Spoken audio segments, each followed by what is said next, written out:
పచ్చిగా ఉంది, దీనికి వాల్యూ లేదు. కాల్చబడిన తర్వాత దీని వాల్యూ పెరిగింది, దీని రుచి కూడా పెరిగింది, దీని రేంజ్ పెరిగింది.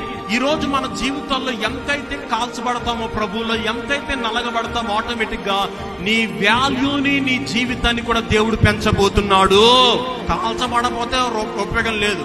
నేను ఎప్పుడు ఉండేలా ఉంటానండి, నాకు కష్టం ఏమొద్దండి, నాకు బాధ ఏమొద్దండి, నాకు ఏమొద్దండి, నేను ఎలాగ ఉంటానంటే టేస్ట్లెస్ లైఫ్, రుచి లేని జీవితం ఇది. మరి రుచికరంగా ఉండాలంటే కాల్చబడాలి. ఒక పక్క కాల్చబడితే సరిపోతుందా?